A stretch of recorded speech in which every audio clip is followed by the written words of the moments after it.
बाबा साहब डॉक्टर भीमराव अम्बेडकर जी का परिनिर्वाण दिवस है। 6 दिसंबर का यह दिन भारत के इतिहास में एक बड़ा महत्वपूर्ण दिन है। 20वीं शताब्दी में आज़ादी के साथ साथ नए भारत के निर्माण की नींव रखने वाले महापुरुषों में सबसे अग्रणी बाबा साहब डॉक्टर भीमराव अम्बेडकर जी हुए और एक बहुत ही गरीब और कमज़ोर परिवार में जन्म लेकर के शिक्षा विद्या के बल पर दुनिया के उच्चतम शिक्षण संस्थानों में शिक्षा प्राप्त करके और उस कमज़ोर और पिछड़े और वंचित और शोषित और दलित वर्ग को उत्थान उसके स्वाभिमान के निर्माण में बहुत बड़ी भूमिका उन्होंने निभाई। भारतवर्ष उनका सदा सदा ऋणी रहेगा। उन सभी के चुनाव संपन्न हुए हरियाणा प्रदेश में। शांतिपूर्ण ढंग से हरियाणा प्रदेश के लोगों ने इस चुनाव में हिस्सा लिया और बहुत बड़ी संख्या में पढ़ी लिखी पंचायतें का दूसरा दौर प्रारंभ हुआ है। ये दूसरी टर्म होगी जिसमें पढ़ी लिखी पंचायतें हैं। जहां एक तरफ ये लोकतंत्र की जड़ों को मजबूत कर रहे हैं, जनप्रतिनिधियों की नई पौध, हजारों जनप्रतिनिधि जनता के आशीर्वाद से लोकतंत्र की जड़ों को और मजबूत करने का काम कर रहे हैं। पढ़ा लिखा जनप्रतिनिधि प्रदेश में सामने आ रहा है।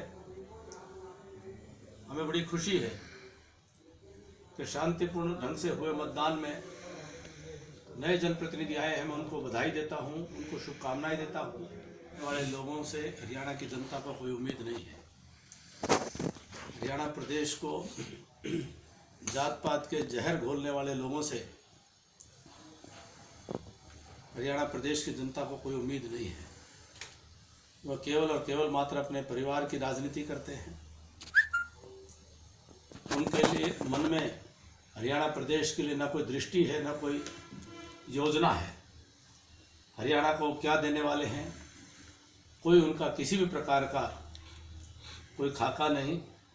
न उनके पास कांग्रेस की नीति है, न उनके पास हरियाणा के लिए कोई कार्यक्रम है।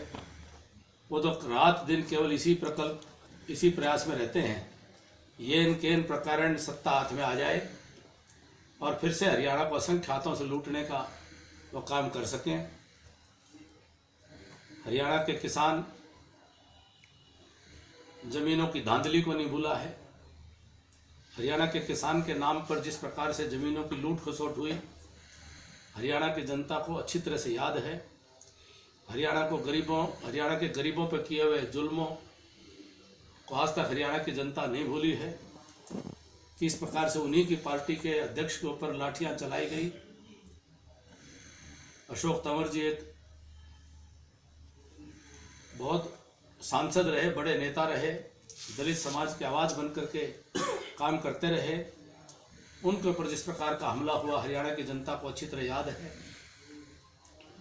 कुमारी शैलजा प्रदेशाध्यक्ष को 6 महीने तक काम करने की इजाज़त नहीं दी। वह ज़बरदस्ती और धींगामस्ती हरियाणा की जनता भूली नहीं है। ऐसे लोग जिनका लोकतंत्र में कोई विश्वास ही ना हो, ऐसे लोग जो सामंतशाही सोच से अपने परिवार से बाहर सोचते ही ना हो, ऐसे लोगों से हरियाणा की जनता को कोई आशा उम्मीद नहीं है। सबसे कांग्रेस एक डूब चुका जहाज है। कांग्रेस में अब कुछ बचा नहीं है। कांग्रेस में नैतिक बल भी नहीं बचा है। कांग्रेस की भारत जोड़ो यात्रा से आप क्या समझते हैं, कितना कांग्रेस अपना बदलाव आ पाएगा? 55 साल की उम्र में कम से कम ध्यान तो आया कि इस देश को समझना भी पड़ेगा। कोई भी मेहनत करे उसकी तारीफ होनी चाहिए और इस मामले में हम भी तारीफ करते हैं। भले उनको 55 साल की उम्र में ध्यान आया, जो उनको 25 साल की उम्र से पहले कर लेना चाहिए था। देश को जानना, देश को समझना, देश के प्राण तत्व को समझना, देश की आत्मा को समझना।